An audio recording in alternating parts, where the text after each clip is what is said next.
Welcome, fellow synthesizer sickos. I'm Vulture Culture. Tonight, we're checking out the Modal 002 or Modulus 002 as the first couple hundred were printed, and shooting that out against the Dave Smith Instruments or Sequential Circuits or Sequential Prophet 12, two incredible hybrid synthesizers from the mid 2010s. And this is going to be a lot of fun. They both have 12 voices, so they're very similar. And what we're going to do tonight, we're going to start off by just checking out some sawtooth waves, kind of initialize the patches, and then check out the differences in how the oscillators sound, how the filters sound, and then we'll start to evolve from there and kind of take things further, talk about the workflow, pros and cons for both synthesizers. So if you're new here, welcome. Can I get a scum cheers in the chat for everybody who's new? We do this live stream every Wednesday night at 9. You might be seeing this in the future, but if you're new here, welcome to the channel. Cheers. Okay, so as far as initializing these go, we can just go to global, 23, write basic patch, and we have something close. All we really need to do is increase the output level to 127 and kill the release. And one interesting little wrinkle here, if you're not used to these two synthesizers, this one in particular is a way to sort of increase the gain staging, hard routes each voice left and right. So to get that same experience here, if I go and I initialize this, let me go do that real quick. Let's just go to this, and you'll hear that it's going left and right. So if you don't have headphones on, it might not be obvious. And to get that same effect, we just need to go. And we should be kind of in the same ballpark. And if I've got that volume match correctly, yeah, it's pretty much right. Now, as the stream continues and we change things up, we add more sub-oscillators and things, the volumes might drift. We'll try to compensate. So let's check out, and this is an interesting difference here because we're going to be listening to the first FPGA-based hybrid synthesizer ever versus a DSP, so kind of more old school virtual analog style oscillators through an analog filter down here. So we'll kind of be able to hear the differences. So starting with the lowest notes here.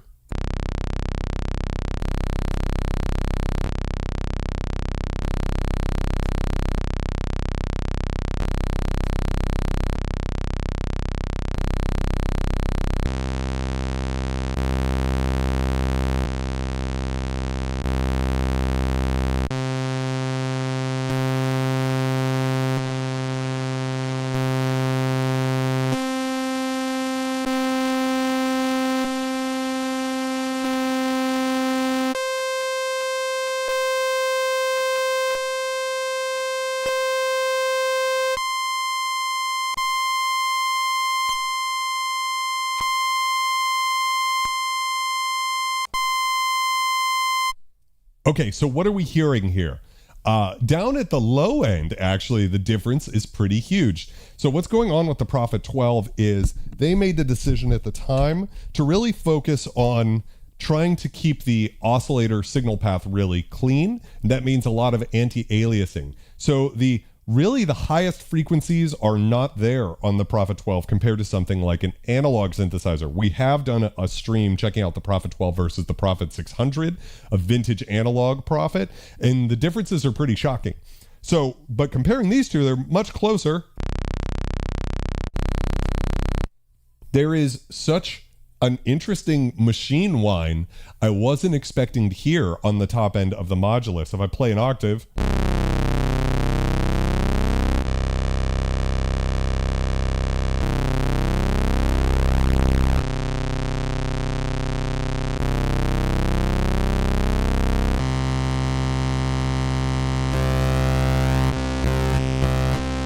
so as soon as you're up here, you stop to notice it, but in these lowest two octaves here,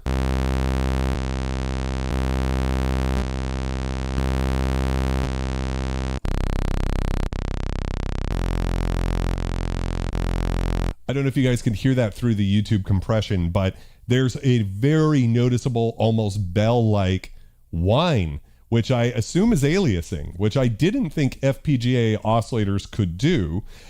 Could be something else going on. Is interesting. Aside from that, they actually sound pretty damn close.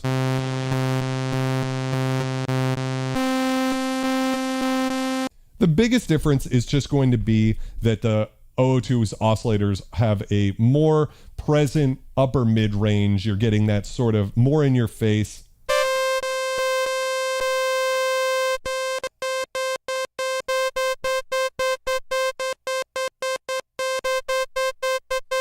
Just really extends up a little bit higher, but they both sound good.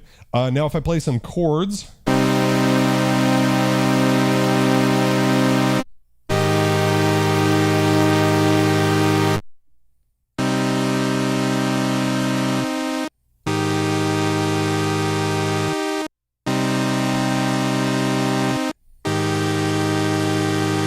one big difference here is this synthesizer has oscillator slop built into it. There's no parameter for it, but you can hear that the oscillators drift in and out. So let's just add a little bit of oscillator slop. I think a slop of what, around 10.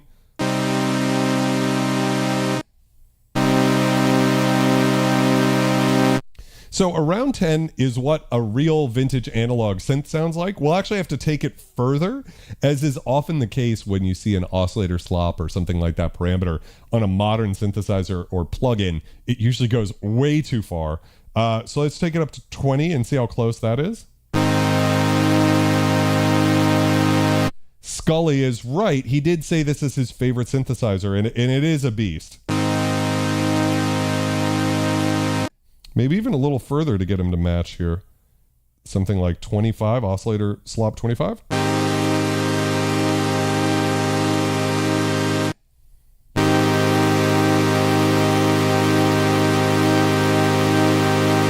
Modeman says any digital oscillator can alias. Technically, you can even get aliasing in something like a BBD because any band limited signal, even if it's analog, can alias, which is something not everybody. Yeah, Deutsch says the drift on the O2 is a bit much. About oscillator slop of 20 will get you there on the Prophet 12, which is about twice as much as I would actually recommend, but that is what it is to get the same sound.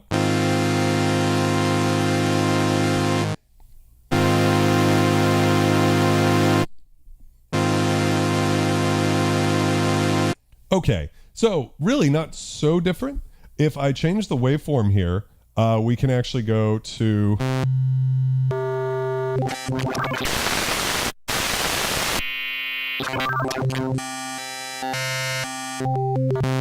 Oh, I hit the pulse width button.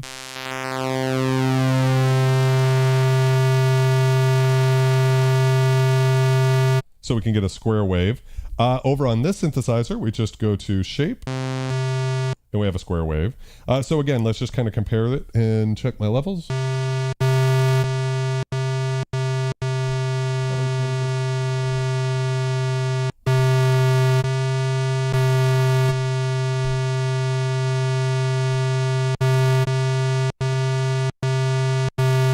Yeah, it's about in the neighborhood, maybe a little bit more there. A chromatic, welcome. How's it going, my friend? So we'll just do the same thing, checking out the square wave. That sounds very beefy. You can definitely hear the anti-aliasing there.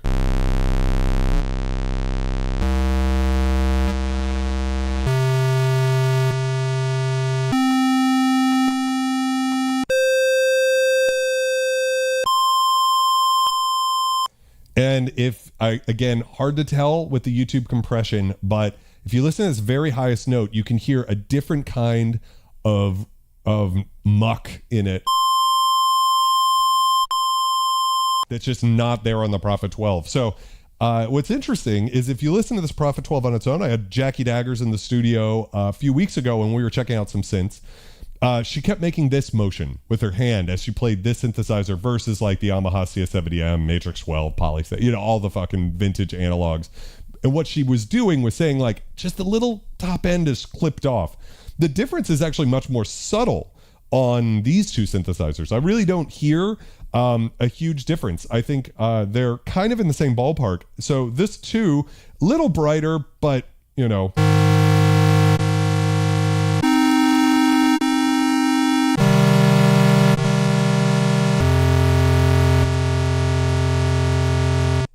I love a good trippy beard stripe. How's it going, Billy Bart?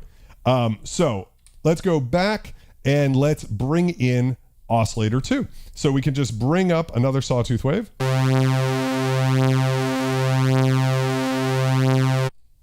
Detune of 15. Over here, let's just bring this back to sawtooth and bring up.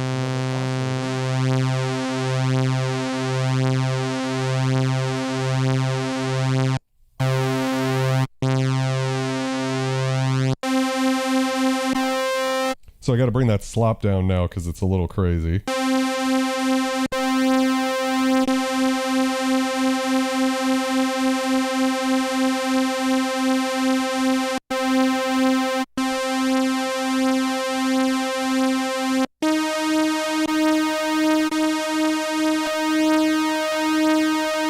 So again, accounting for the slop on both of these synthesizers is going to be kind of just one of the things we have to live with, that there's going to be differences.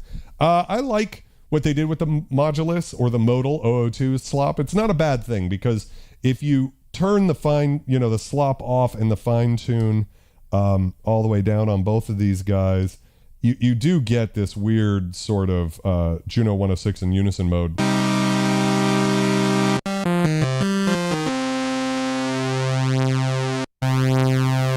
So it helps to have that difference there. But now we've got some beautifully lush sounds.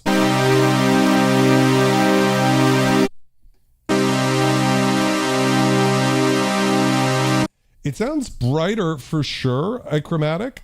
Brett, welcome. But it also, notice how there's kind of a higher harmonic in the Prophet 12.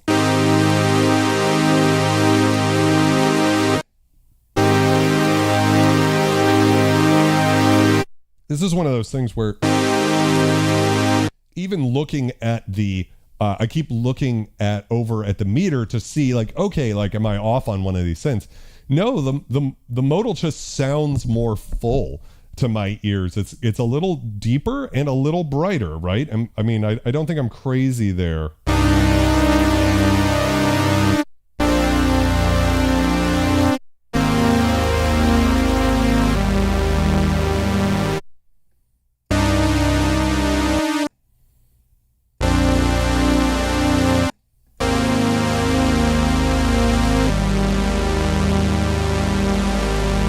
I like that kind of scooped mid sound, Keith, but I can understand it driving someone crazy, especially someone who, let's say, is more into the vintage sound, because I do think the Prophet's kind of more in that ballpark. The modal to me really sounds like, and I mean this as a compliment, but like a very good plug-in in the oscillator section. Like some of the best stuff that's out there. That's what it sounds like there. And then as we get into the filtering, we're going to see some real differences. We could turn on a sub-oscillator, of course.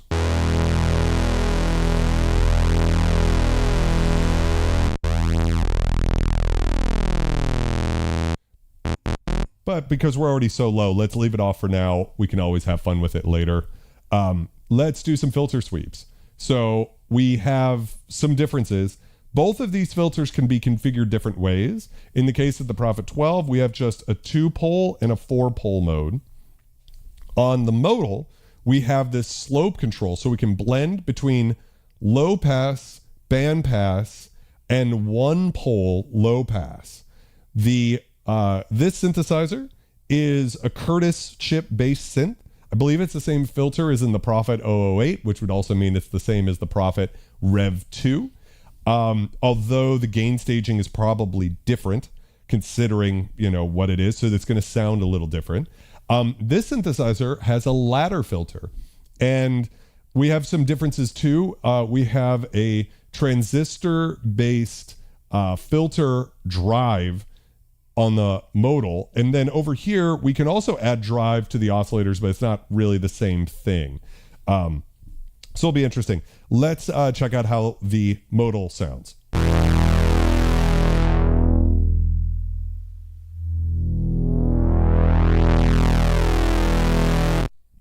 Same idea.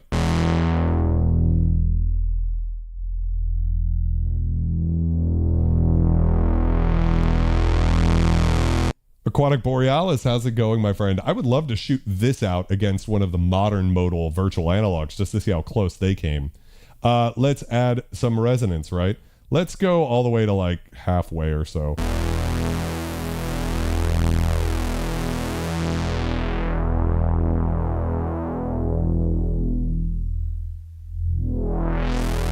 I didn't think about that. You're right. There is a high pass filter on the Prophet 12. So what would that be? So you need to map low pass and high pass filter to a lever.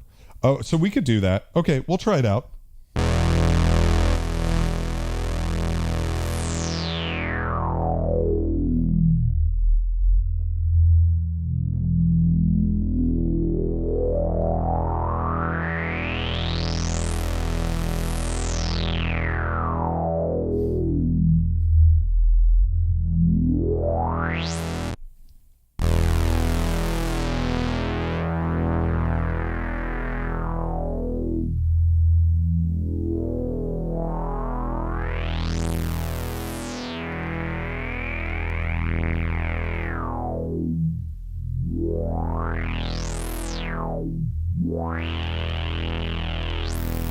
So what are we hearing there? Shout out in the chat. I'm going to take a little sip of this Pathfinder, but shout out in the chat the differences you're hearing between the two filters.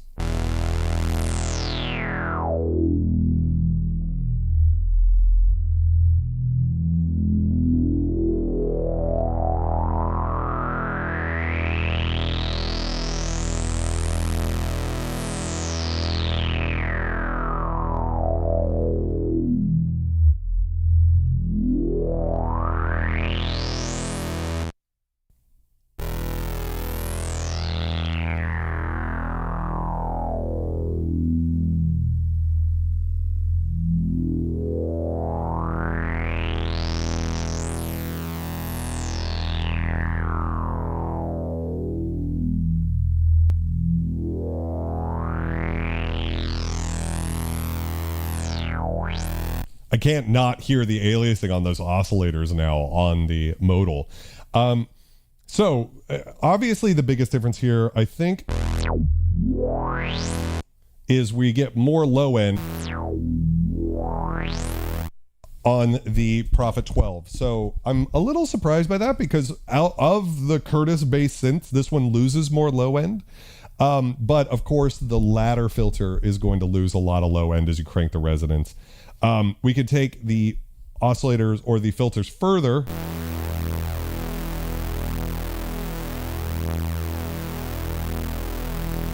Pressing the wrong fucking synth.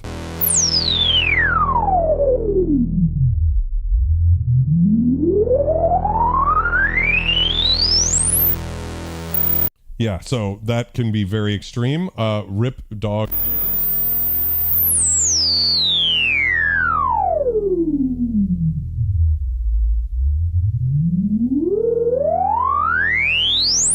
Probably just an effect of like how it's controlled in the synthesizer. It's a little more quantizy, but not much.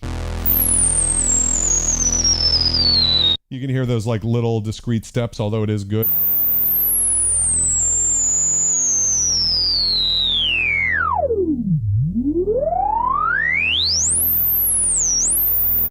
I didn't say I like a non-aliasing oscillator. I am definitely team aliasing most of the time.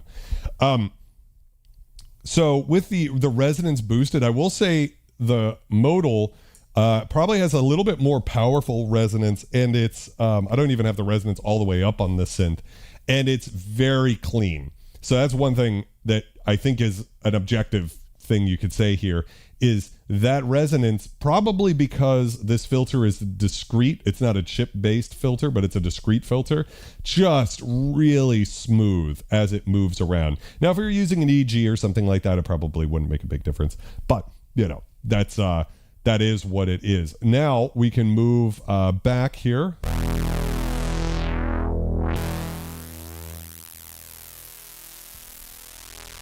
Turn the resonance off. We have a bandpass filter.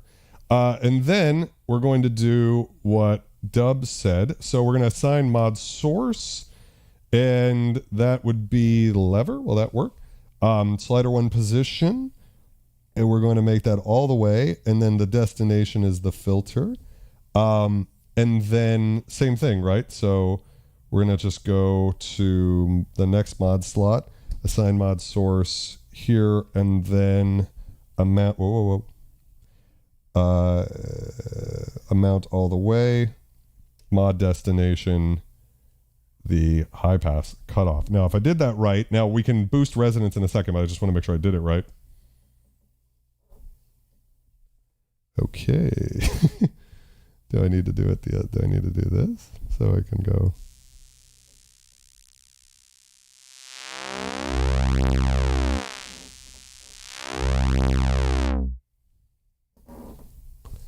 Okay, let me go into the mod matrix there. Oh no, I didn't want pressure. I just wanted assign mod source. Slider 1 position. There we go. That should have done it now. Come on, God. Position 1, position 1. Yeah, that looks right. Okay. All right. Let's just get out of there. Oh, I didn't mean to do that. I actually just went to... All right. We got to write a basic patch and get this back. And so to get this back, just turn the release off, pan spread. We need an oscillator or two with a fine tune of about 12, I think. And I don't hear anything. Oh, right. Okay. Assign mod source and then assign mod destination. Amount. There we go. Next slot. Assign mod source. Same thing. Come on, baby. Give it to me. Yield to your master. Slider 1 position, 127. Assign mod destination. High pass filter. There we go. Now, let's see. Oh, man. Okay, so what am I fucking doing wrong here? Let's see if I'm missing anything. Change knob positions to get a wider band. Oh, maybe that's it. I just need, like, my band is a little off. Ah, that's it. I needed, like, a little more. Ah, there we go. It's the knob positions. We've got it. Now we can finally get back to the stream. So that seems a lot wider of a knob position. So let's just try.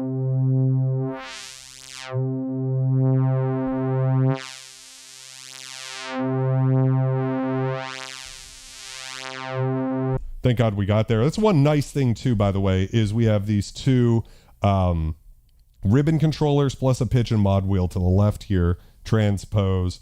Over here, we have a joystick, which is kind of nice because you can assign it to all sorts of different things, but that's it as far as it goes. And there's no, the synth just sort of ends. So even though they're kind of in alignment over here, I've got a, 5.5 inch, 5.25 inch gap over there.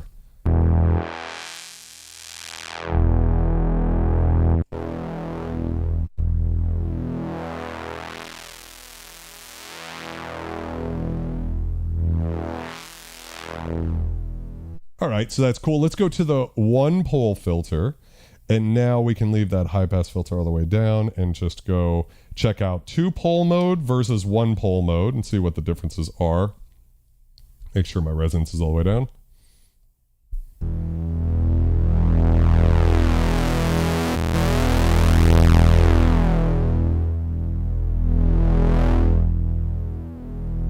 You can really hear how much of the sound comes through there.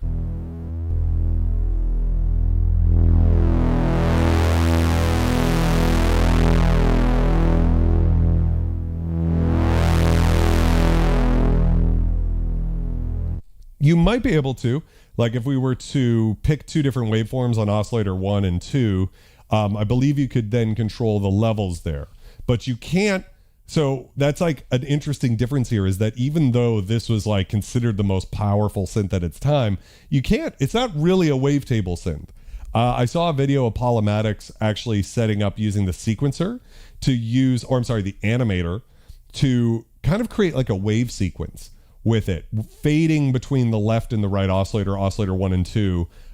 So modulating that volume and then changing waves as she went. And I thought it was super cool, but it was also pretty fucking menu divey. Whereas this synthesizer, if we jump over here, you'll be able to hear that we can, just set up any to, if we want to get into the wavetable-y stuff, we can just kind of go into and create something.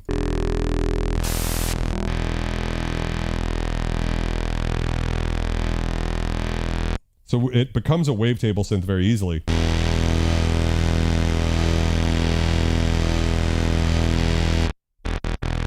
Now, what's also kind of weird about that, though, is that, this synthesizer, when we're talking about that sort of thing, is not a very deep wavetable synthesizer. It's only got like 12 or 15 wavetables in it, and you can set up and it sort of blends between them.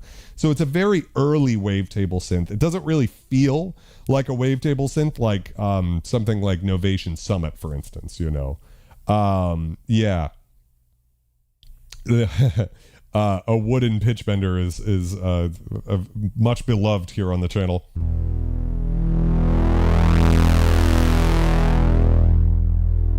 Versus the 2-pole filter, back to what we were doing.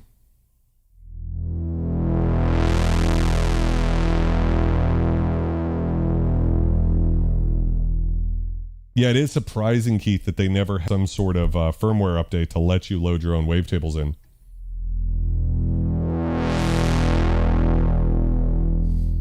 So it's pretty clear that this 1-pole filter is really interesting because it lets so much through, and the difference between 1 and 2 poles is pretty great.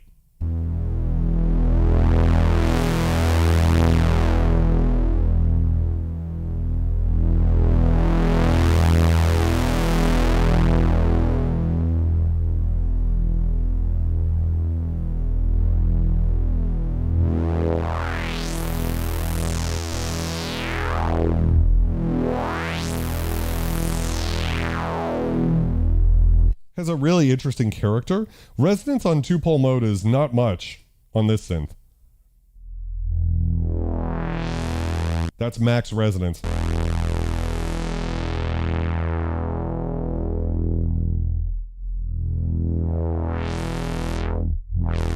If I put it in a 4-pole mode, it gets crazy fast.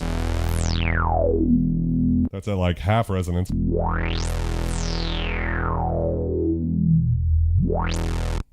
So I don't know, for some of you Prophet 12 super users out there, if you put it in 2-pole mode, for me, it kind of, I don't really know what the purpose is, because the 4-pole sounds good.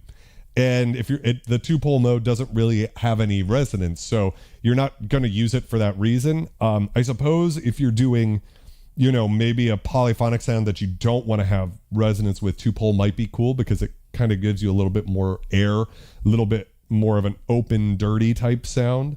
But for me, especially with, these types of synthesizers, especially because you do have analog filters in it versus something like a virtual analog synth, I'm going to want to use the fucking resonance, right? So not having the resonance on the 2-pole is a little weird for me. At the same time, I could make a criticism about the modal and say, okay, so you already set up a multi-mode filter that you can morph between. Why no notch filter? Odd. And then the choice of a 1-pole ladder filter, also odd, not bad. I mean, it's kind of nice that it's like, you don't see it that often. Maybe that's what they were going for. They just wanted the synth to sound different. But for me, it's kind of a weird mode as well.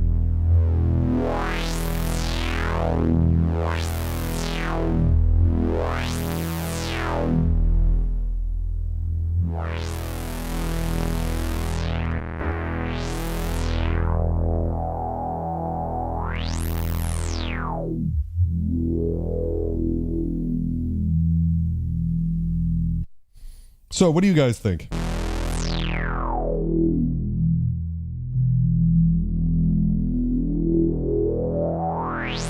Keith makes a good point. Two-pole will let more hack and decimation. So both of these synths have different ways to add digital flavor in.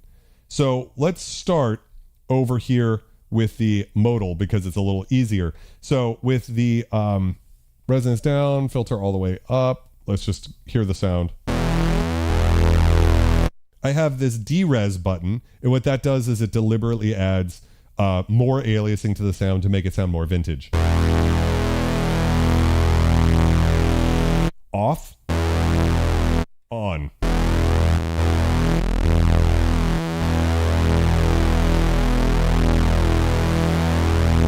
As if you didn't need more aliasing in the sound, there you go. On the Prophet 12, we have a similar thing.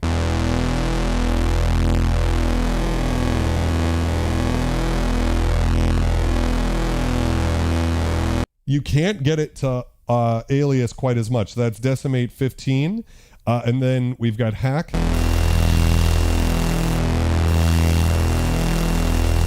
So, I mean, comparing the two,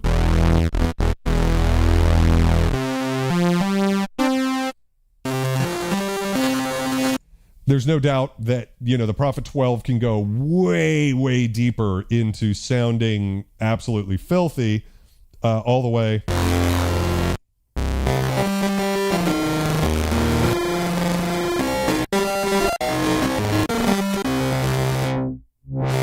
So you could take this one much further. However,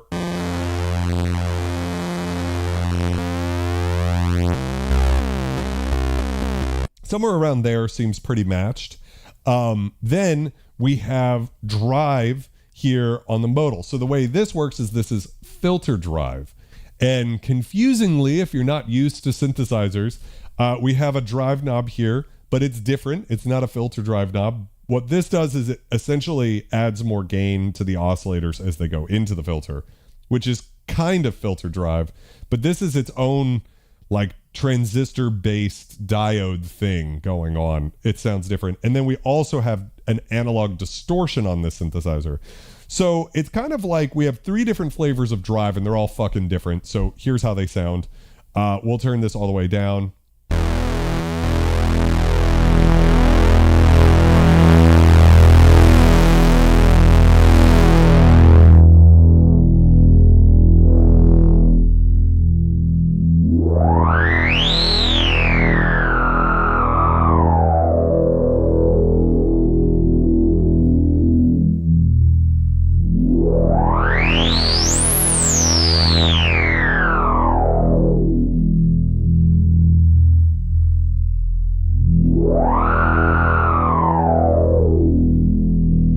Okay, now we've got the drive over here. I'm going to turn, I guess I'll leave decimation where it was at just for, because it was on over here.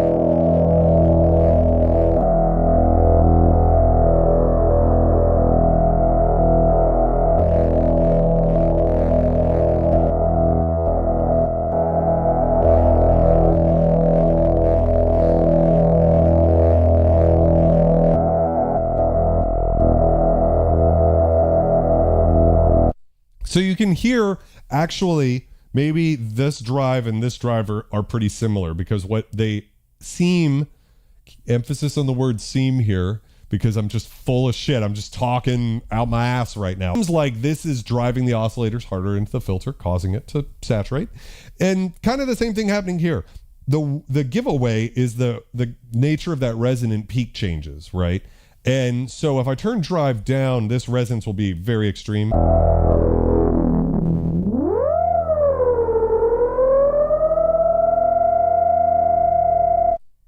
If I turn drive down,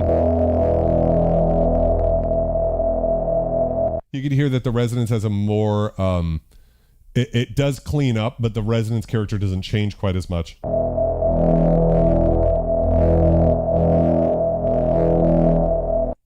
You know, when you buy a Moog Messenger, that's what they're doing, by the way, or Groove Synthesis, bass compensation largely is actually just feeding more of the signal into the filter as you increase resonance.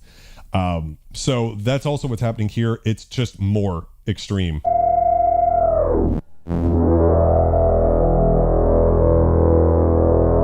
You'll notice that as you move the drive knob, it actually has like a little thing in the manual about it where it's like, don't freak out. It does little hiccups. That's in a part of the design of its analog drive design. It just is what it is.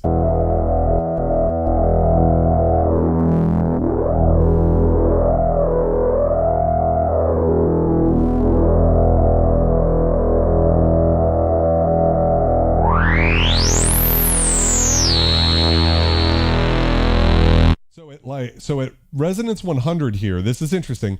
It's almost as though the resonance is canceled out with the drive all the way up.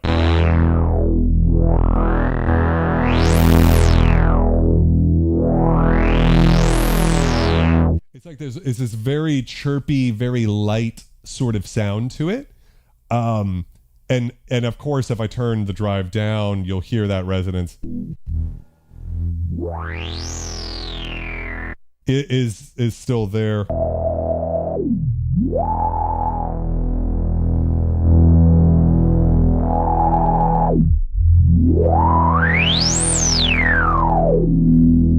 Whereas on the Prophet 12, no amount of distortion is really going to take the synthesizer like so far that you crush the resonance. But let's try now turning the drive down here and instead using the built-in distortion. So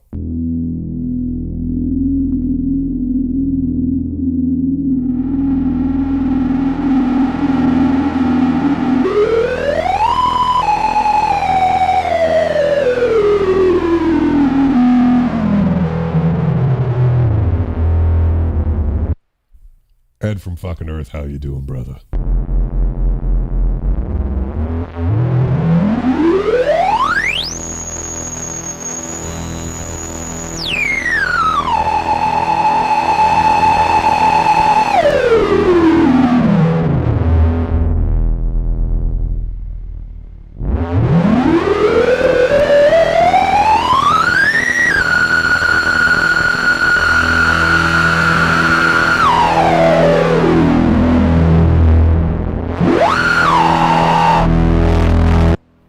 So there's really no question that the Prophet 12 can take it further in terms of that additional layer of chorus on top.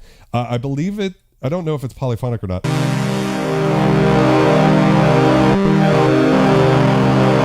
It doesn't seem polyphonic. Yeah. So the one difference is this drive on both of these guys is polyphonic distortion, meaning weird intervals won't make it harder to, it won't get quite as nasty in a bad way, or muddy is probably a better word to use here.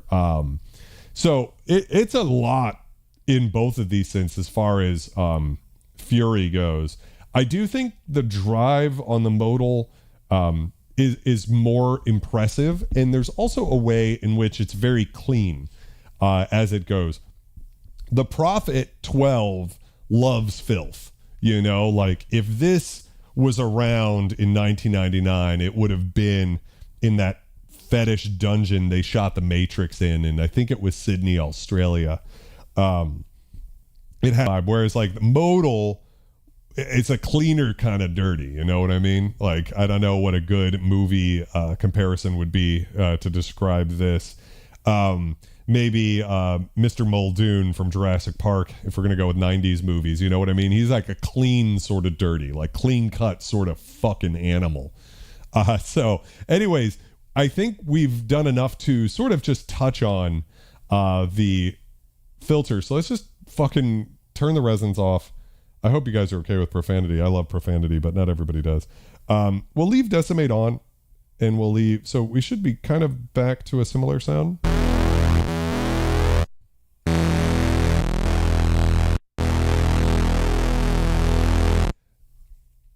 Yeah, the P12 definitely is a pretty industrial sounding thing. Modal's a little nicer, I would say, because even as that drive, it's interesting.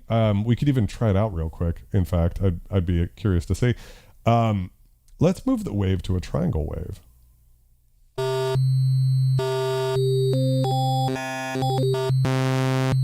Or I guess a sine wave will work.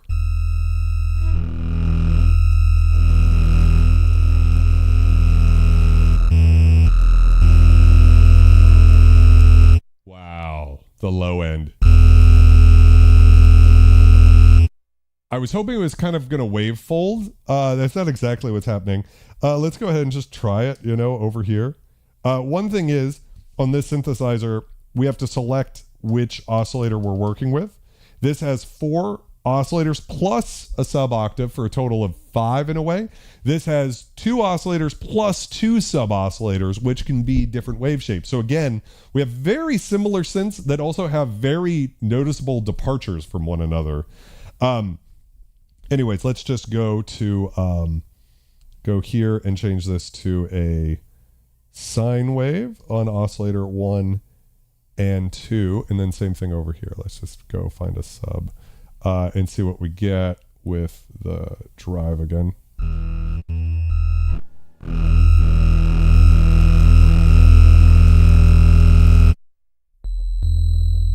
Much cleaner, even with the decimation on. Actually can take it further on the Prophet 12. I'm surprised.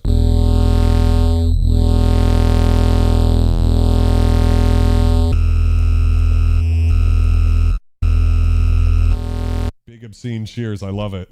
Yo, can I get a big obscene cheers in the chat? That's what I'm talking about. Cheers, guys. I'm drinking the Path. It doesn't matter what you're drinking tonight. I hope you guys are having fun. I know this is super nerdy, super fast, but for those of you truly depraved synthesizer sickos like me, this is the crack. This is where the real depraved hang out, because the thing is these types of comparisons are so revealing about the differences in synthesizers. I need a drink. Cheers. Mm-hmm. It's a beautiful thing. You can take it further on this synth. Very surprising.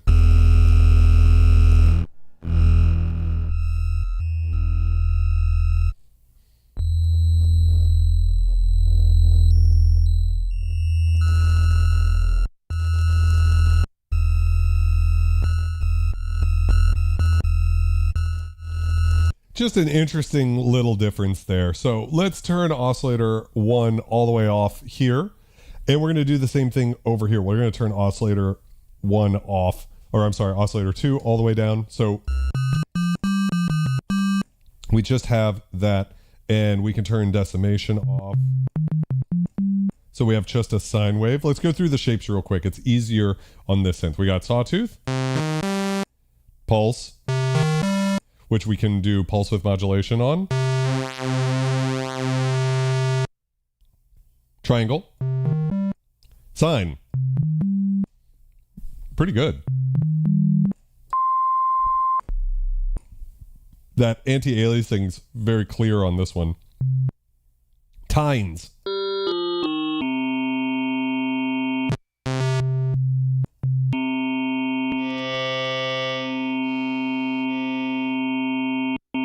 And we can pick the other waves we want to morph between. Mellow is like a sine wave that's been modulated by another sine wave, a la DX7. Nasal. Fuck that.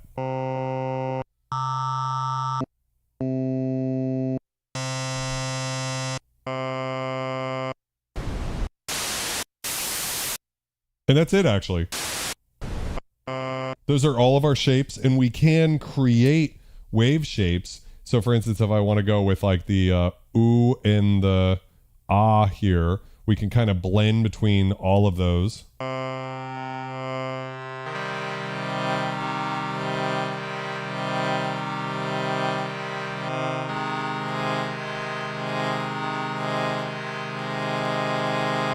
which is nice. That's something that we can kind of do here, but not easily. So let's go through the waveforms on this one. There's like so freaking many of them. 54, 55, 56 or so. So we're not going to be able to cover all of them.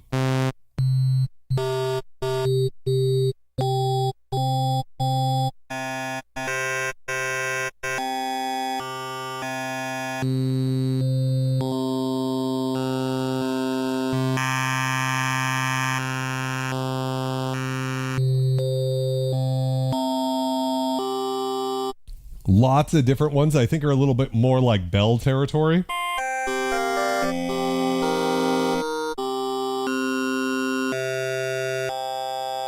Kind of vocally too.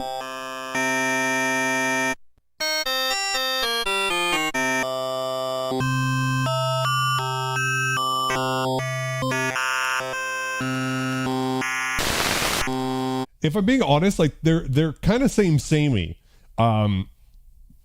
To an extent, like with the wide world of possible wavetables, you could definitely tell that Paula was going for a certain vibe. Like she wasn't trying necessarily. Many people have said it's very PPG. Yeah, it's definitely in that neighborhood. Todd, welcome to the stream. How's it going?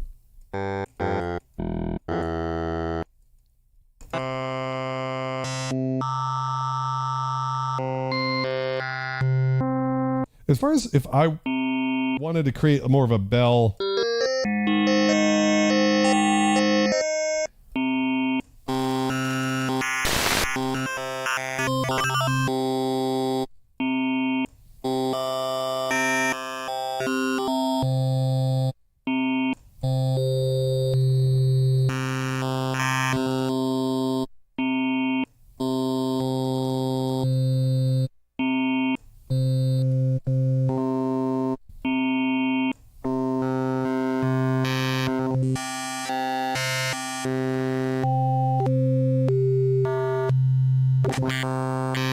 yeah, I was hoping I could match them almost perfectly, but you know, these have a kind of warmer, more mellow type of sound, whereas most of these are, you know, pretty bright. And this is where those FPG oscillators really kind of take you into a different place.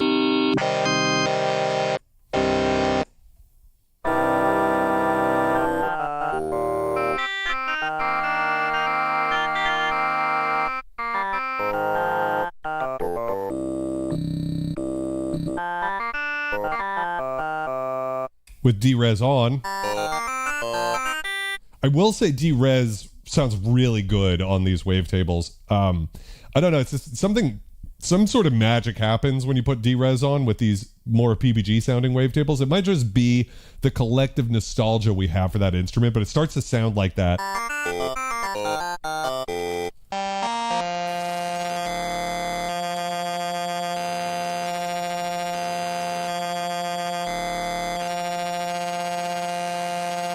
You'll notice how the Decimate here, the only way I can describe it is it feels like a Bit Crusher VST stacked on top of an oscillator. I'm pretty sure what's happening in this FPGA based synthesizer is it's just changing the actual fucking sample rate so that the aliasing is no longer happening outside of human hearing. And it's very, very coherent with the note you're playing. So it just like changes the timbre and makes it even brighter. Where you could hear here that there's a mismatch between the sample rate and the oscillator notes, so you get more beating.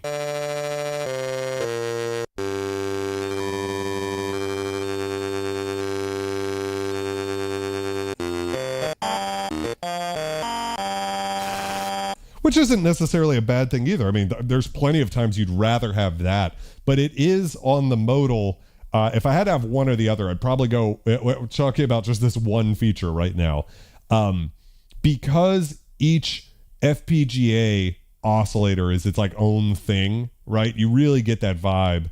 And again, it's just like where the Prophet 12 favors filth, Modal prefers a clean type of dirtiness. A clean dirty, which is among the stupidest synthesizer words I've ever used. But you guys know what I mean. Let's check out the sub-oscillator. So let's go all the way back to just like a fucking saw wave.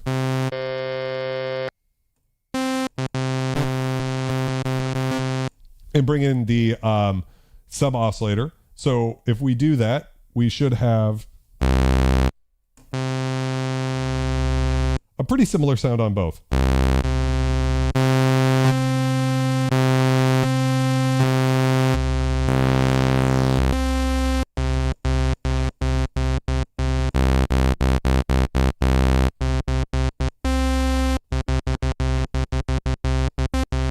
We got one that's going up an octave for some reason. That's weird.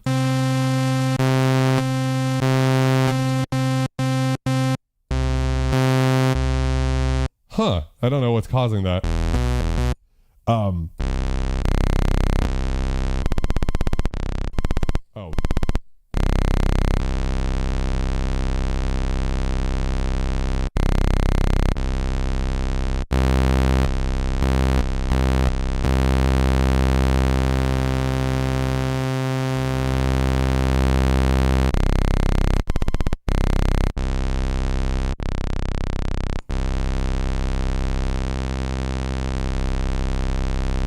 It just seems like the sub-oscillator doesn't go as far, so it's kind of throwing me off. Which is preferable, clean dirty or dirty clean? We're team dirty clean in this house, I'm pretty sure. So what we can do though, that we have an option. So I'm pretty sure this is just a square wave. And what we're hearing right now is a square wave as well. However, if we hit this sub wave, now it becomes the same wave as whatever you picked. So now we have two sawtooth waves.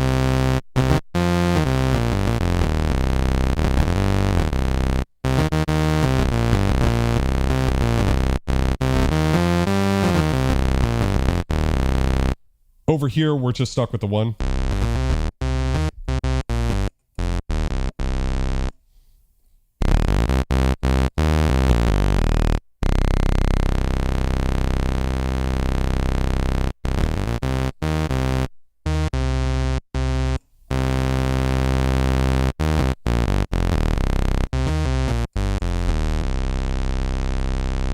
Pretty close there. But of course, with that sub wave on, it gets more interesting as we change wave.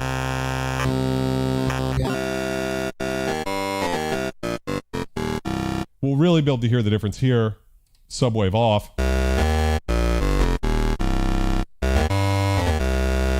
Just your typical square wave versus.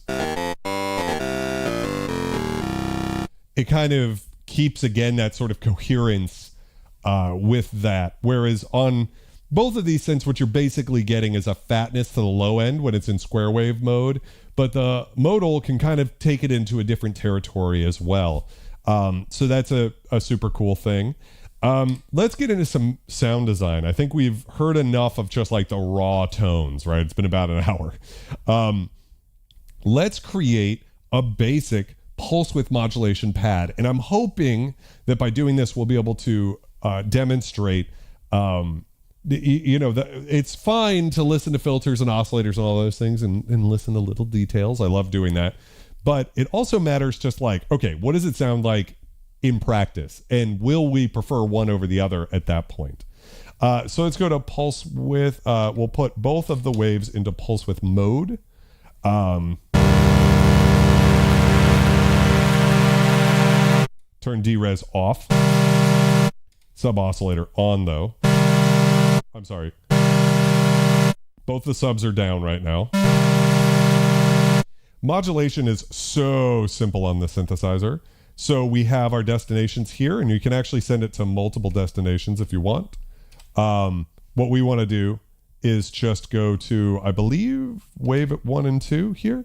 And then as we add depth,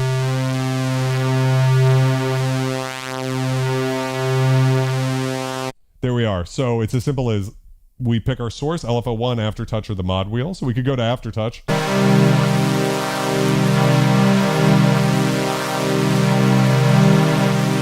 We could set it to mod wheel or LFO. Obviously for PWM, LFO is good.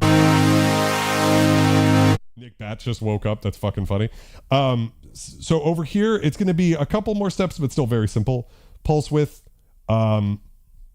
Pick a pulse width again. Output level up.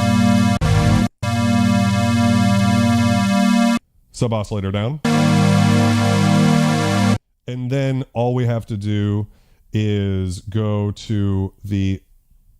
Now, if I'm in here, is there... I forgot if there was a... no, there isn't. I'm looking and I don't see it. A like automatic routing. So I think we just need to assign LFO1 and then mod destination shape and then the amount.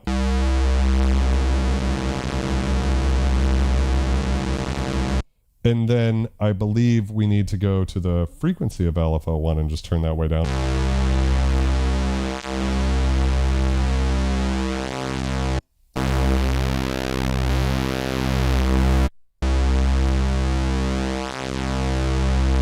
And then just same thing, assign mod source LFO.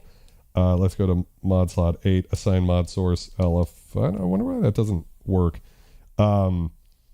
So we're going to just look for LFO1. I'm probably just doing it silly, but LFO1 and then oscillator 2. Oh, shape mod. There we go. Or oscillator 1 shape mod and then just same amount, right? That should get us right into there.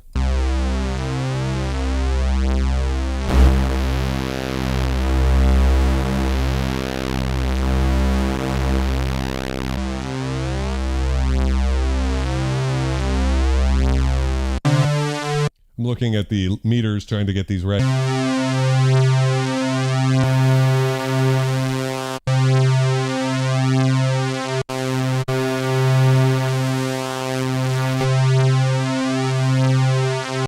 Pretty close, actually. I'm not too disappointed by the differences there so far.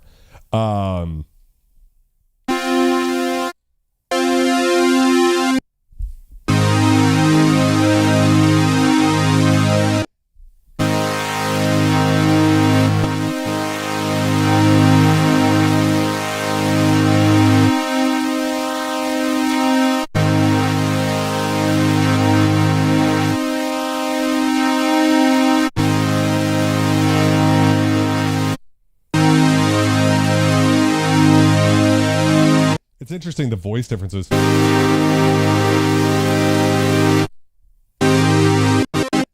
Like the modulation here seems very kind of extreme, relatively speaking. Let me go back to this wave and make sure I've got it set to just about right. That might be part of it, is the wave 2's pulse width was off.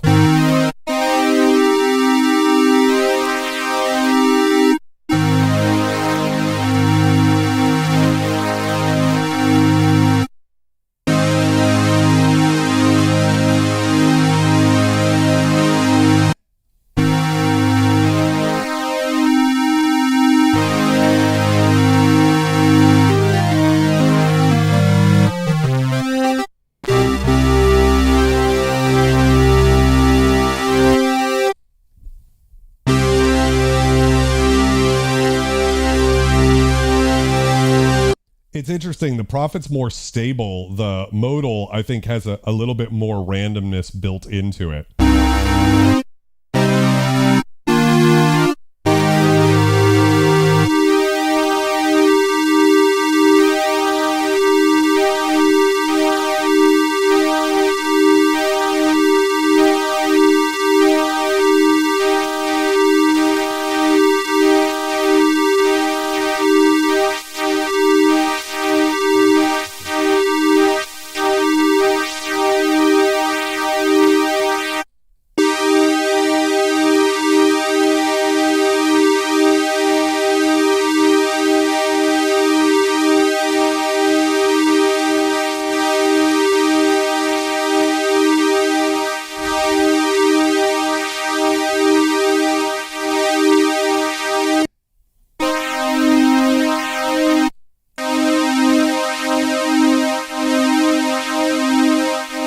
Again, it's not supposed to be perfect. Let's add some release to both of these guys.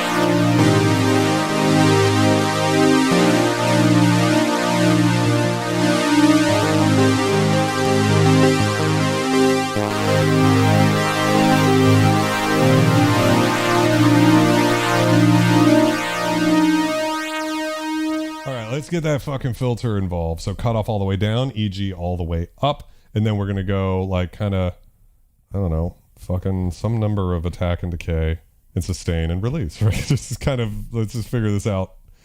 Fuck it, let's do it live. Let's see.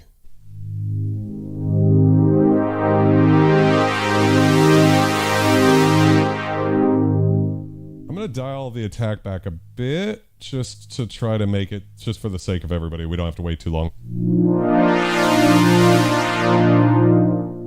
That's good. Nice. We can slow the decay down a bit, but like, you know, I'm not trying to make it too slow. If I was doing sound design for me, these filters would be moving at, you know, a snail's pace, slowly getting there, but, you know, for the sake of the stream. Also critical. Wow, listen to the air. Completely different type of sound.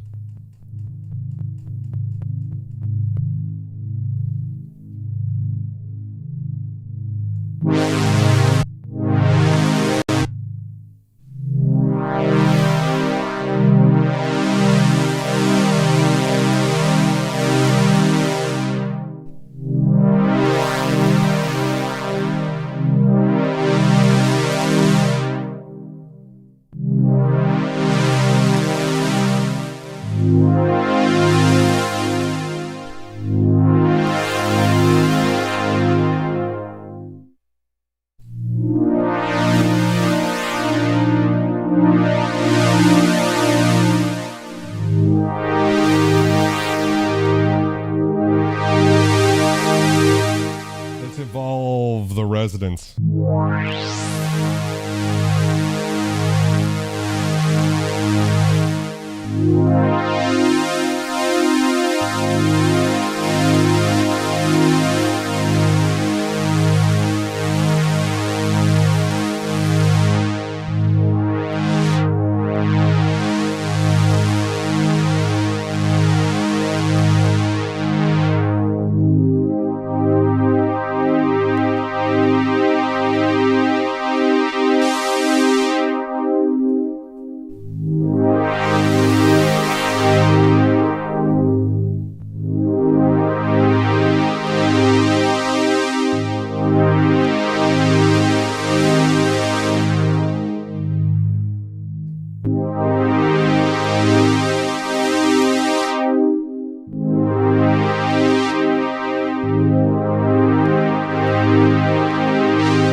Finicky getting it right on this.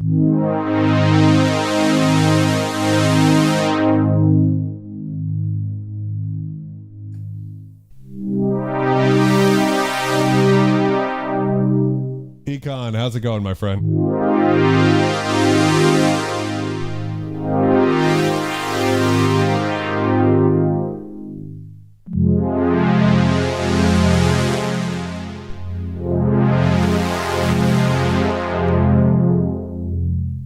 So, where are we at right now as far as preferences between the two? Because I think they both sound great. There's no reason that I would ever be like, oh, this one is like night and day over the other one, right? Let's turn attack all the way off on both of these so I get more of a poly sound.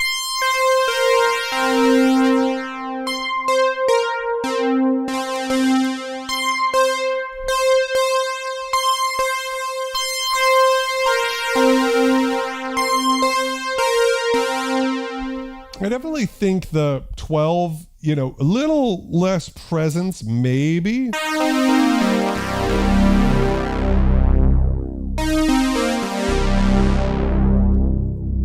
It's so hard to say. There is something nice about that Curtis filter chewiness, you know, the growly sort of, oh, it's so good.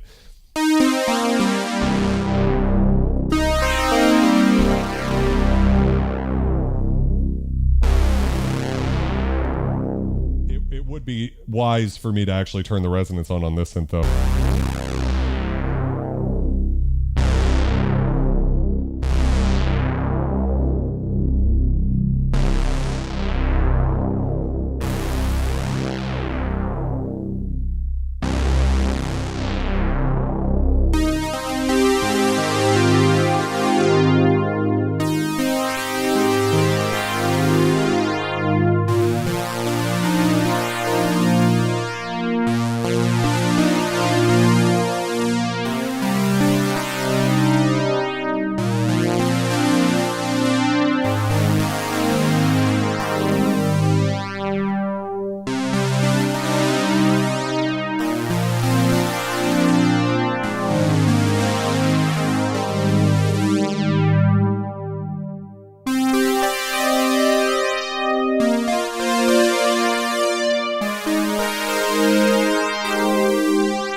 little more vanilla down here.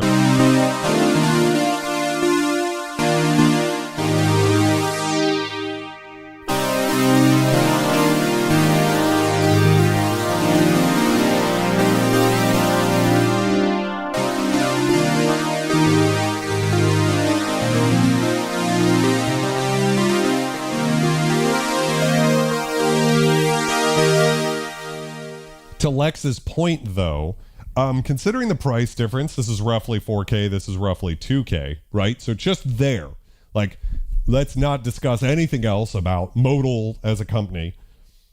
Hard to recommend this over that, just on that metric alone. Then you do have the issue that Modal no longer supports this synthesizer. Just rest your hands on the fucking keys, Alex. Modal no longer supports the synthesizer, and I can confirm that because I just bought a Modal 008, the analog version of this, all analog. Unfortunately, it came, one of the voice cards is dead, which is half the voices. Took it to my synthesizer tech, Ramiro at Severed Machines, the fucking man. And he's like, yeah, I mean, we can reach out to Modal to see if they still service these. I reached out to them in Hong Kong because that's who runs it now. And they said, nope, since the acquisition of the company, we no longer support the 002 or 008 or 001 synthesizers, which were like the first generation of modal synths, which are not that old. They're only about 10 years old now. So that's not great, right? And definitely kind of, might be part of how you factor this in. My understanding, I was talking to an industry insider a couple of weeks ago, and we were talking about modals, and for some reason this one seems kind of like good to go, and the 008 not as much. I don't know why. He was saying he'd never seen an 008 shipped and arrive intact, so take that with a grain of salt. Do with that what you will. On the other hand, Prophet 12, famous synth for touring artists. In fact, Taylor Swift tours with this synth, so I think it's pretty good. Yeah, one is dirty clean and the other is clean dirty. I think, which of the two is which, guys? We need a vote in the chat, so let's go ahead and, can I do that directly from my phone, or do I have to do it from the, no, I actually have to do it from the computer. So we'll do that later at the end of the stream, which one of the two synths is dirty clean and which is clean dirty. But yeah, I mean, I think it sounds, let's create the resonance further.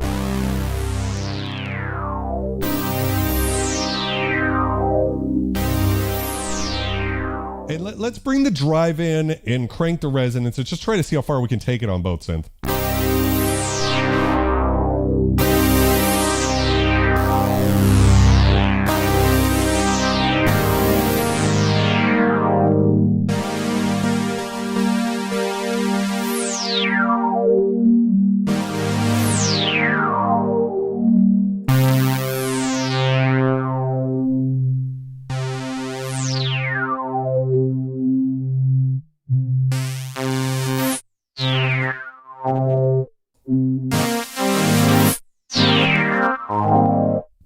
Interesting that drive now is causing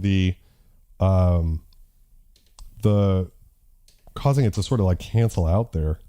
So let's just go ahead and dial that back a little bit, try to get it, No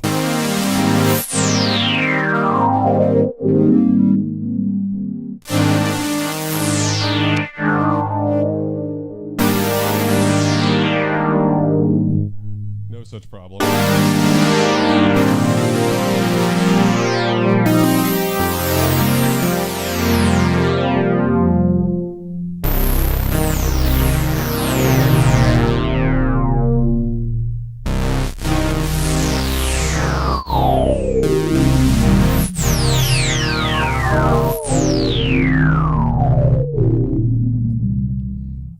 So what I'm learning is, drive is good, but maybe not too much. Maybe just back to my 10 on this synth.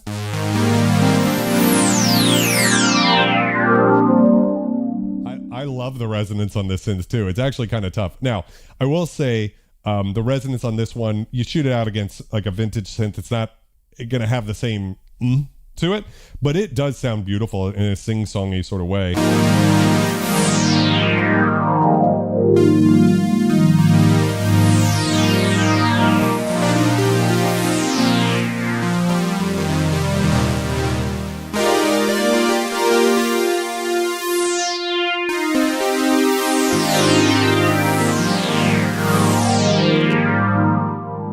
It's gorgeous.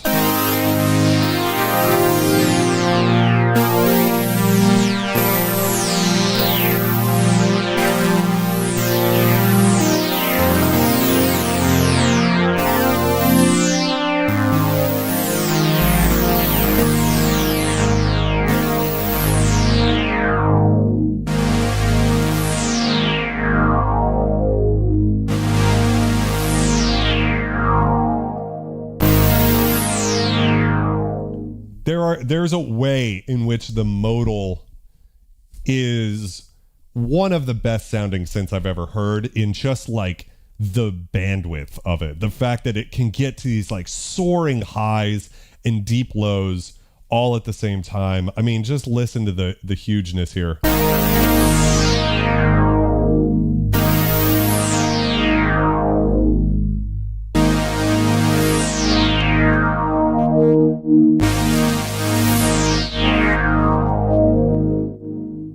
I'll turn the drive down there.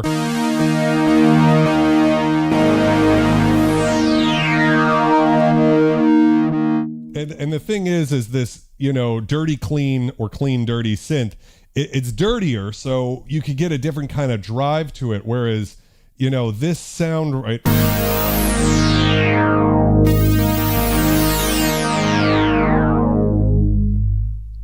it's really, really good. And I do think that this synth is just different, right? Now, what we need to try next, here's another thing.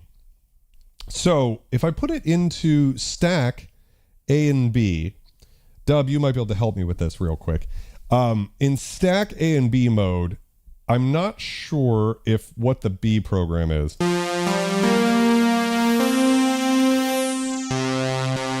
You can see over here on the LEDs that now we're triggering 2 voices per keystroke. Right? Now we have, but I don't know if the...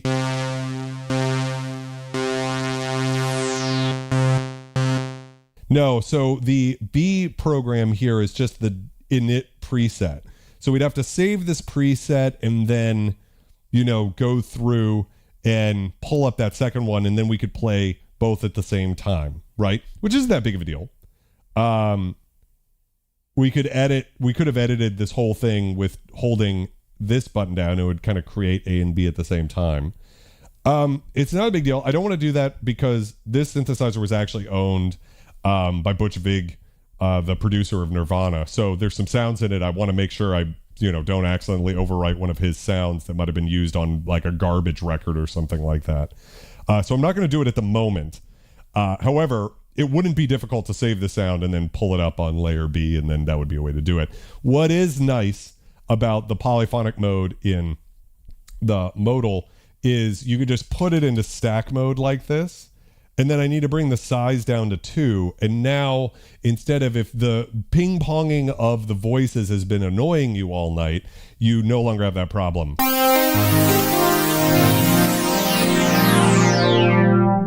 So a size of 2 puts it into binaural mode. And we can actually even take that further, like size 4. Now it's a 4-voice synth.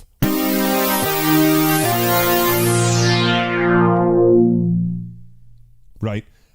Or not even, it's a 3-voice synth at size 4. So size 3 would make it a 4-voice synth.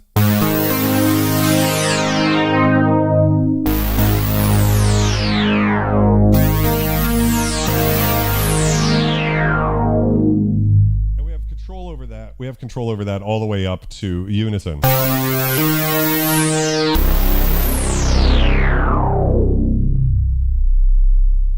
Wow. Jason, Ambient Knots, how's it going? Now, unfortunately, as far as that goes, as quick options, unison mode here, we've got either one voice or unison. there's all voices or one voice, right? So I would have appreciated a dual mode just to make it easy. And then we have detune here.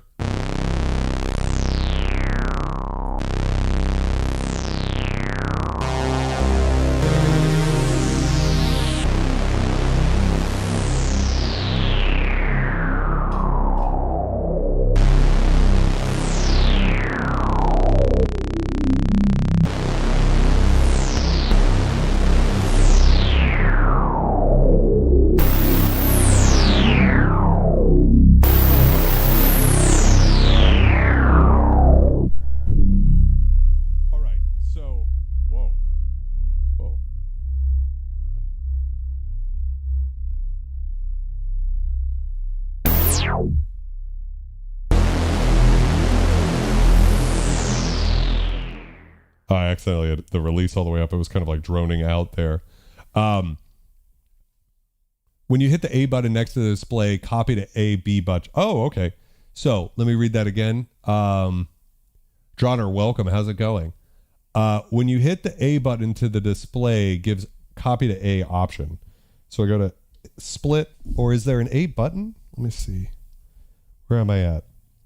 So you could just see too. I mean, like I love being good at synths on the internet, but it is also important to be bad at synths on the internet. And just, you guys kind of can see like, okay, there's a little bit more like, okay, I need to look around here. Is it in the compare? Global? Oh, I didn't mean to hit compare.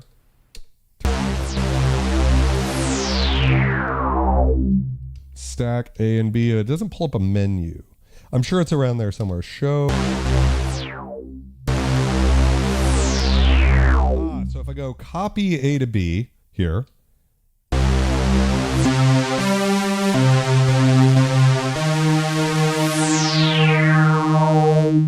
I still need to save it first though, which I don't want to do, because you could hear in there, if I copy A to B, you could hear. Yeah, it's still, unfortunately, it's not 100% there. Okay, how do I get out of this now? I don't want to see that anymore.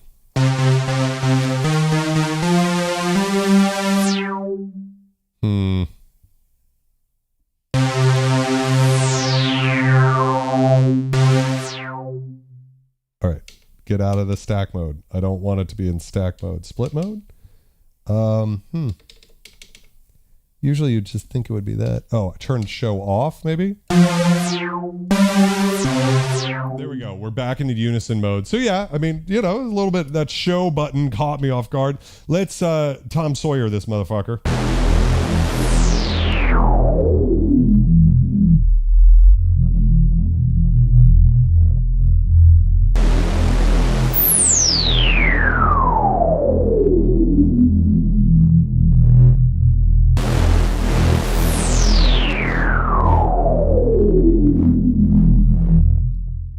Definitely could get intense.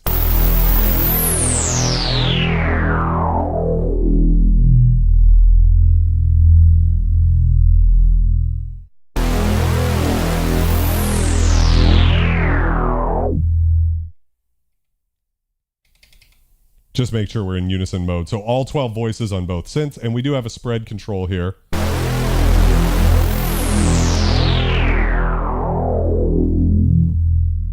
A cheek spread of 10. I'll turn the release all the way down just for the sake of our brains.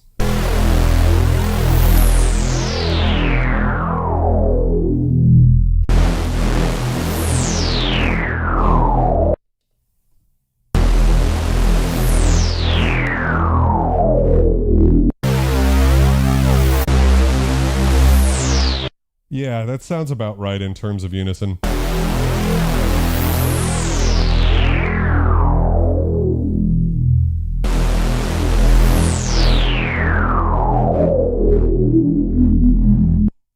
They're very similar, aren't they?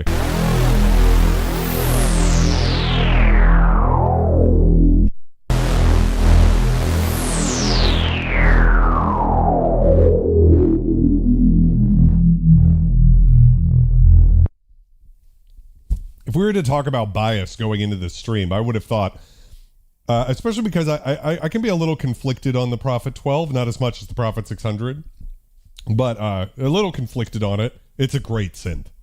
Let me just say that this is a phenomenal synth. But my bias going into this is, having made music with both, I was kind of like, dude, the modal just always sounds killer. And it does. It sounds killer. But it's very close. And it must have been crazy to be at modal at the time. This came out 1 year after this. And to me, if they were both worked on at the same time and modal didn't change a few things based on what was in the Prophet 12, I would be shocked, because they are so freaking similar in some ways. 12 voices, you have like the ability to downsample the oscillators on both of them, different filters, things like that. We do have, 4 oscillators over here. Whereas over here, we've got just the 2, but we have 2 subs. We've got drive. We've got analog distortion and drive on both of them. So they're very simple, or similar, I meant to say, not simple. Actually, the modal is simpler. So for instance, there's no cross mod. And on this synth, we have frequency modulation, amplitude modulation, hard sync. I don't think there's any hard sync. Oh yeah, there is. There's sync on this synth. Yeah, so there is hard sync. But the thing about 002, the best way to sum it up is there's no FM at all on the synth. There's no filter FM and there's no cross mod. So to get those sorts of DX7 type sounds, you have to use the wavetables, which is fine because there's enough in it that you'll be able to get there. With the Prophet 12, you actually do have linear FM like in the DX7. So I believe if you wanted to do this, in fact, I mean, maybe we should just do it, right? Let's just go real quick and see how bad it is. So we have a sawtooth wave again. Filter all the way up. Output level all the way up. We're going to change that to a sine wave. Oscillator 2, output level all the way down, but we're going to change it to a sine wave, and then we're going to FM. And the way I think it works is FM. See how you have these like little arrows here? You probably can't see that on the stream, but these arrows are kind of going from like to the left. So I believe oscillator 2 is FMing 1 is FMing 4, so on and so forth. Let's see. Yeah, so maybe if I'm on this and I hit FM.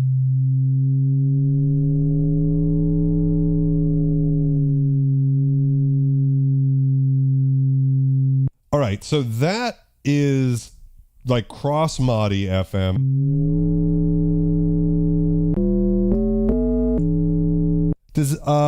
Do you know how to get into linear FM mode, Dub?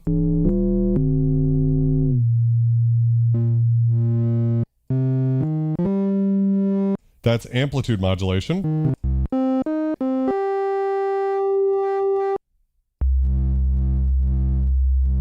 Which almost kind of sounds more like wavefolding in this particular case.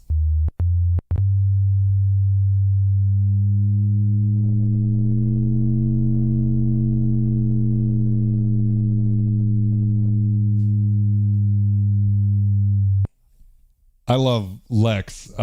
You're a takesman, my friend. I appreciate that. Maybe it's in the global settings. Let's see here. It could be that this synthesizer owned by Butch Vig is also just not updated. I remember seeing that it was there was an update that added linear FM in, so it might just not be an option on this one, which would be super interesting if it wasn't.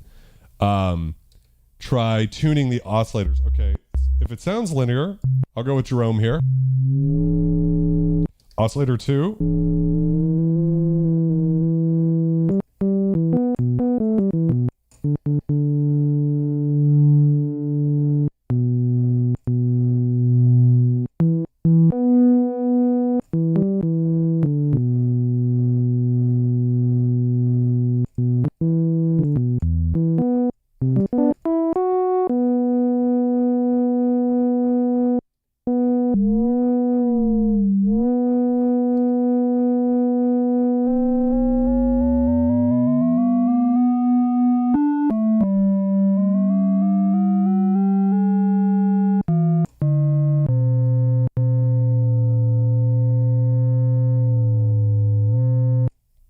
Yeah, I mean, the big thing is it's like I just would like to take it further, you know?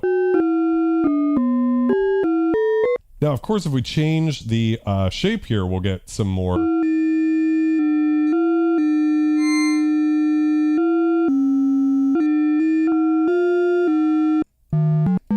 We can get some more aggressive.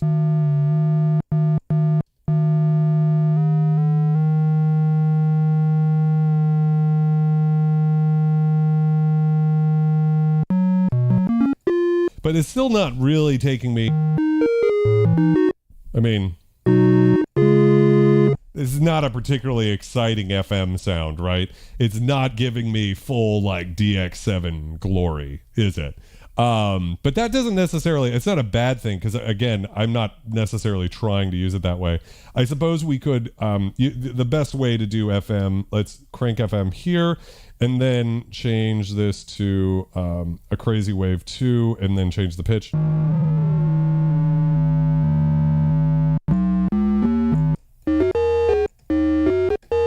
So by modulating the modulator, you can get more complex, interesting.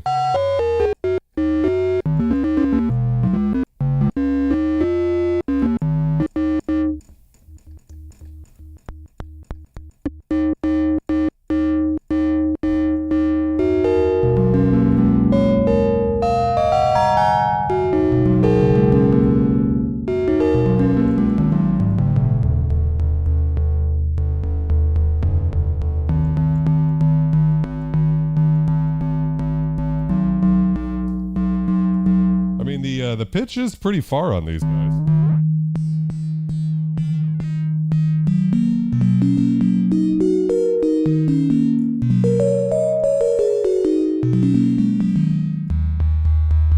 I'm up quite a bit, like I'm up to a 6 octaves here. It's just not doing a lot because this FM range is not nearly enough. Let's see, oscillator shape, oscillator tuning, oscillator mods. Oh, so this is where we could bring in some stuff. Oscillator level. Yeah, so I think it's probably just a I bet this is just not upgraded. I bet when Butch Vig, again the producer of Nirvana, Smashing Pumpkins and shit, I think he might have just not updated this, and that's fine. Like I'm gonna leave it that way. But I do know there is an update where you can do full on like DX7 style FM in here. So I appreciate it, Lottie. So let's go ahead and go let's just change the fucking patch here. Back to my init patch. And let's put it into stack mode of 2 so it stops jumping around from left to right. And let's change, and let's come up with a couple of cool, actually might be a good one to use, nice thin sound.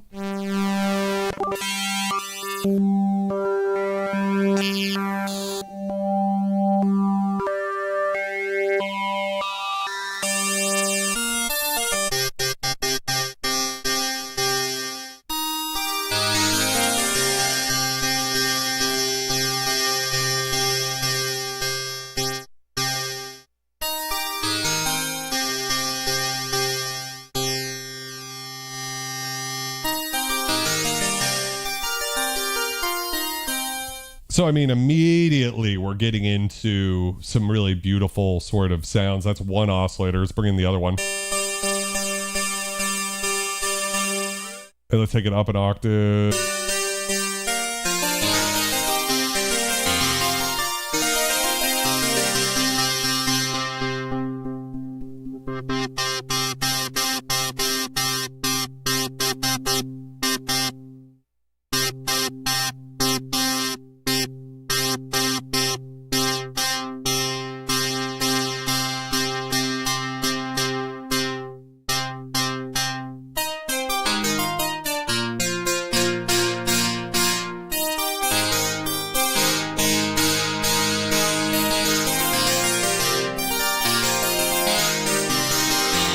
I love using it in a stack of 2 because you still have 6 voices, which is plenty. I mean, come on. For this type of thing, it's pretty gorgeous, right?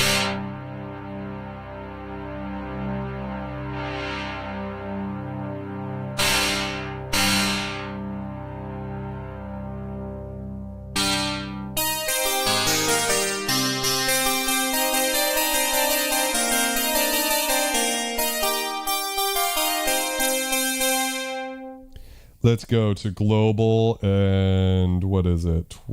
Basic patch. Where the fuck is that basic patch at? There it is right now. Okay.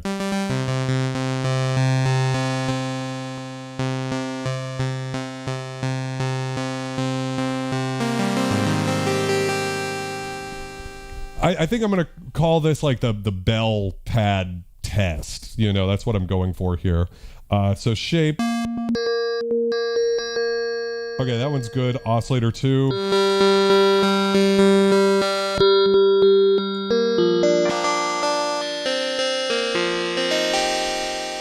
We can cheat and use more oscillators on this synth, right? So let's use all 4. Let's bring oscillator 2 up.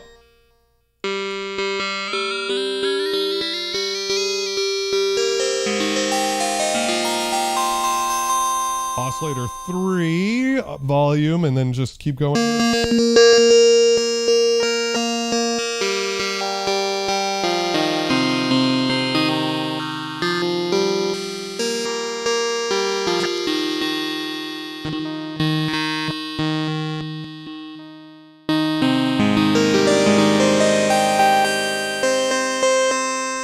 We'll go for nasal on oscillator 4 too, because that was pretty good sounding. Bring that all the way up and bring that up 2 octaves.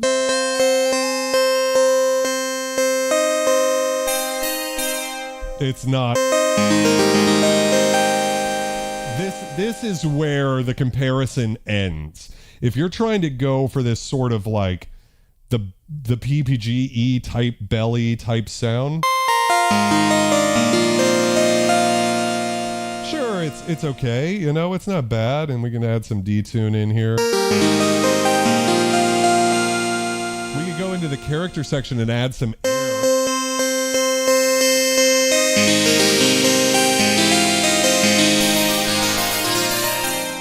But here is where the FPGA shines, right? So honestly, doing the virtual analog comparison of like pulse width modulation or sawtooth waves, comparing the filters, they both sound great. There's no world in which I would say either of these synthesizers doesn't sound great. The air is not like it's if it is a shelf, it's the anti-aliasing is cutting off enough that you don't really get it. It's more of like a high mid push.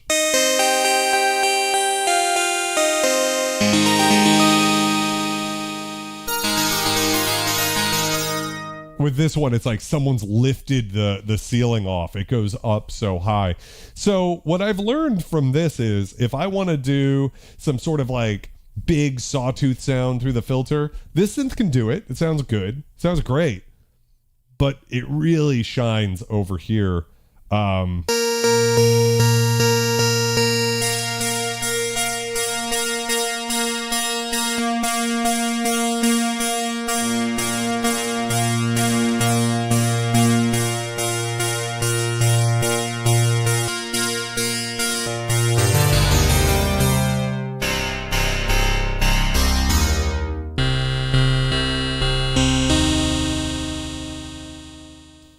Even in unison mode here. Let's see.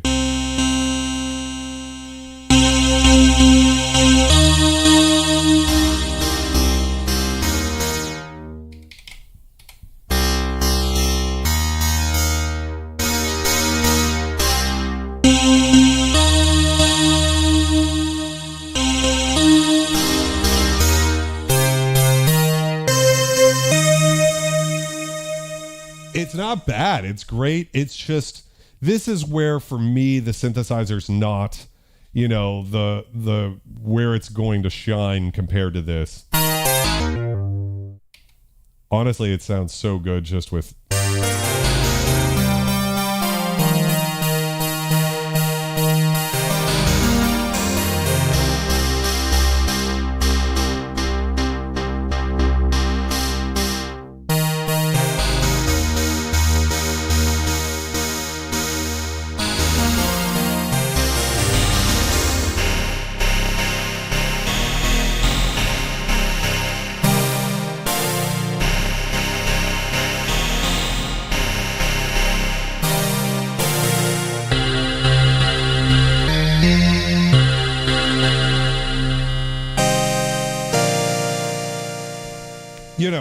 that's just not what this synth is as good at. And I think that's what's interesting about the Prophet 12. When I bought this synthesizer, I was hoping it was kind of going to be like a bit of a Prophet VS. And that's just not what it is. It is an awesome virtual analog oscillator section into an awesome sounding analog filter. I understand why this was Dave Smith's favorite instrument. And if you are a dirty clean person instead of a clean dirty, this is the shit. Because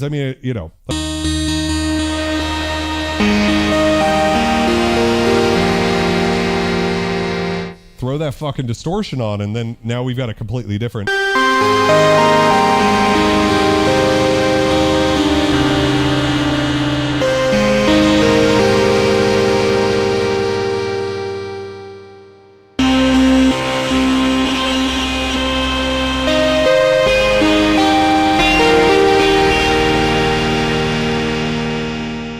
That's that feedback oscillator in there.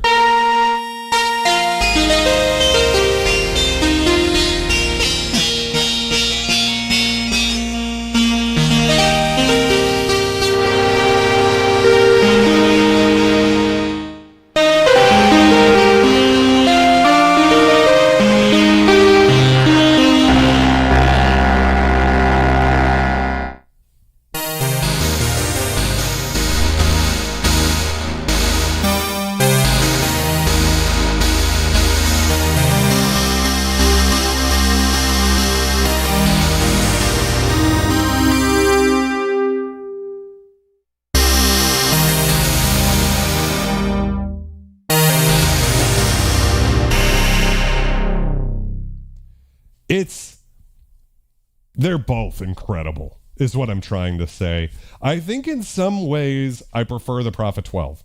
There are things I prefer the Prophet 12 for.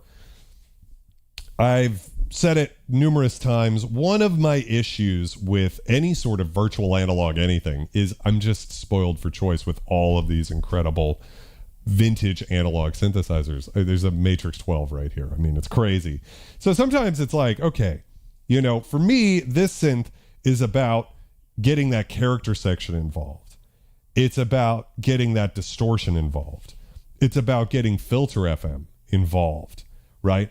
It's about getting the feedback oscillator involved. This is the most industrial synthesizer. It's kind of crazy it came from Dave Smith because, from the 70s, you don't really associate the Prophet 5 with industrial music. I mean, I'm sure Skinny Puppy had one and stuff, but I mean, it's kind of more associated with the prog rock and synth pop of that era, new wave, that type of thing. This synthesizer is 9-inch nails as fuck. I mean, there's no question. I mean, this is, if you love that sort of 9-inch nails industrial type sound, but you've been looking for a hardware synthesizer, this is it. This is the most industrial synth. I cannot think of another synthesizer that really even comes close. In terms of that, with the Modal, it's the most gorgeous sounding hybrid synths ever. And I did have the 008. Like, I could turn it on and play half the voices. And if you put it into stack mode like this, it worked. And I immediately felt that although that was a really great Matrix-like synth, I do have an Andromeda. I do have the actual Matrix 12. I do understand why people are like, this is the Modal to go for, because there's just something to it. It's kind of its own sound. And that's why I love this synth so much. Is I don't think any other synth could sound like it. I'd love to try it out against a PPG Wave, for instance. I mean, that's probably like what Paula was going for. But the fidelity, and even the fidelity with the drive all the way up and the DeRez on, it's like, as nasty as you try to get it, it's still, clean dirty, right? And that's the thing about my girl here, is she's just a clean dirty synth. It's beautiful, and nothing, it really sounds giant.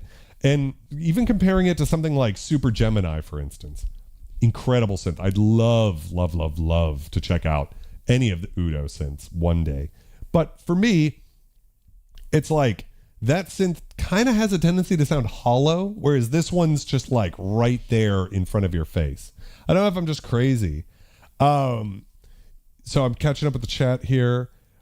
Take 5, I think, is an incredible synthesizer as far as like value. TO5, Take 5, I mean, that's where it's at for anybody who's not insane like I am buying synths like this. Cheaper than either of these two synths. Vision says 002's overpriced, and since Modal doesn't support it, and I get that. This would be scary to ever have to get it repaired. When you open up this thing, it's a fucking piece of art. I don't think it's going to ever need to be repaired in my lifetime anyways. I think Paula really knocked it out of the park with this one. 008 already kind of is known for having more problems. People say this one's buggy. Apparently when it rolled out, there were problems, but this OS is very good. So I'm not worried about that. I'd love to try it out with Carbonate. I do have a music store that's talking about maybe lending me a synthesizer, and I think they have Carbonate. I'd love to check it out, and I'd love to check it out versus this. Scully, Hypnos, a lot of us are industrial heads, myself included. It's all industrial and industrial adjacent humans. I think the people who prefer missionary sex and Blondie, they probably like other synth tubers for sure. Scully, I'd love to get my hands on a polyevolver. If I ever do, that would be the interesting sort of comparison between the two. I think the polyevolver's more up my alley, although the 4 voices is a bummer, but that just is what it is. It might be worth it. Yeah, it's a lot of industrial people here.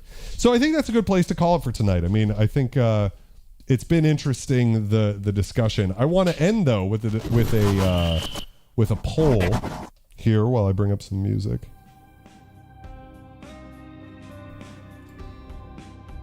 And did I jump over? Yes, I did. Good. Starting a poll. Is the Modal 002 clean, dirty, or dirty clean? I don't know which it is actually. So this was a fun one. I had a lot of fun tonight. What did you guys think about tonight's live stream? How does it rank for you guys? Lex prefers any-sex. Love that. So that went, by the way, too fast. Yeah. No, for me, I think this was a very informative stream for myself. Like I always say, the Versus streams are for the truly depraved, the people who really care about those nuances, because that's what we're doing here on these streams as compared to the legendary streams, which are more about like the history, and the other streams I do where I'm more just like either doing sound design or introducing people to the presets and what the synth is all about. I think the Versus streams are the most nutritious of the streams that we do here. Yeah. Taylor Swift, clean, dirty. Miley Cyrus, dirty, clean. I hate when they're over too, Damien. And we'll have some more. I promise I'm going to do some more members only stuff. I've been working on a project that's just consumed all of my time for about the past month. So I think some canny-eyed of you might have noticed that I've kind of been pushing off dealing with the K2000, which is here in the studio. And the reason being just I want to do that synth. I won't be able to do it justice. I want to be able to do like a half-decent job on a legendary stream. Hopefully next week I'll be completed with the project that I'm working on. And if that's the case, I'll be able to do it next week. But no promises. I think it's more likely to just say it's probably going to be 2 weeks just to put the expectation out there. Maybe we'll get lucky and we'll be able to do it next week. Derek, that's the filter's what almost always is the most telling part of a synthesizer. There's, different cases, but what was really interesting to me is I always think of the 002 as being so bright and open, but comparing the sawtooth waves and the virtual analog, the PWM and stuff, it's really a toss-up between Prophet 12 and 002. There's really no reason to buy one or the other if you're going to do virtual analog hybrid synthesis. I think the 002 shines when you go outside of that into the wavetable-y, even though technically the 12 is more of a morphing wavetable. It's just not, they didn't knock it out of the park with that part of the synth, unfortunately. Mechanics Dragon, welcome. Sorry you're here at the end. So to Dubstation's point, the Prophet 12 is it would be a pretty much a perfect pick as far as if you had to have one hardware synth. I always say my pick would be the Polaris, but that's if you have like a computer or something to add some effects to it, because the 12 though is much deeper of a synthesizer. I just love the raw tone of the Chroma Polaris, but I do think the 12 is probably like just the most like stuck the landing with what Dave Smith was trying to do. You know, like it just covers every possible base. It's got the tune feedback that you don't have on, I think you've got it on like the Polyevolver and then some of the mono synths. Like I think even the Pro 3 has it, but it hasn't shown back up in any of their poly synths since this one. I do think the Prophet 12 is legendary, but to Aquatic's point, if you got the money, the modal kind of is phenomenal for what it is. I mean, it really feels like it would be hard for me to sell it in the sense that I can't imagine anything else replacing it. The 12, the functionality is insane, but it doesn't feel quite as rarefied, and I'm not just talking about production number counts here. I just mean like that kind of quality of being like, nothing really sounds like the 002. Prophet 12, incredible. I mean, that analog distortion on the Prophet 12 is the best. It's so good. It's so like dark, smooth, crunchy, as opposed to a lot of like, I hate to say it, I mean the Andromeda has an analog distortion on it that might as well be digital, in my opinion. Yeah. Lex loves the user interface on the Prophet 12. I think they're both great as far as comparing each other. There's things I like about the 12, like I like the knob feedback a little bit better on the 12. The overall premium build quality of the 002 I prefer. But they're very, like, I keep going back and forth. They're very much like one or the other. They both have strengths, but they're both so good. And considering that the 002 costs twice as much, that's the only thing I can think of actually that's like a dividing line. If the 002 cost the same, I'd probably, it would still be kind of like an apples oranges, like which flavor do you like more? Do you like clean dirty or dirty clean? The bees in a can. Yes, sir. Let's see here. Okay. So 002 is clean dirty. Yes, that's correct. Whereas the 12 is dirty clean. Interesting. Love anal, love knobs. The thing is that we've really kind of picked the two apart, and hopefully it's been valuable to anybody who's prospectively been looking into buying either of them. I think the Prophet 12 is just such a compelling synthesizer to get, especially if you can get them at around like $1,800 right now. Incredible. I think for a lot of people, might be better off spending that $1,800 than $1,800 on a new synth, to be honest. There's a lot there. There are certain things that aren't there. It doesn't have a built-in, reverb, things like that you're going to get from something like a TO5. But, Sequential really does nail the interface. That's what they do better than anybody else, in my opinion. And the Prophet 12 is probably the best they ever did. I'd love to check out a Polyevolver. But if you're interested in it, definitely go back and watch that Prophet 600 versus Prophet 12 stream too, because that was really illuminating as well. That's sort of like your ultimate sort of like virtual analog versus analog synth sort of thing, even though it's got the analog filter, of course, but you could really hear the difference there. But Awesome mechanics. Well, I mean, it will be up as soon as the video's over. It takes a few hours for YouTube to process, and then I usually try to edit it tonight. You know, if it only takes 2 hours to process, I'll edit it tonight. Otherwise, I cut it the next day, but it will still be up here.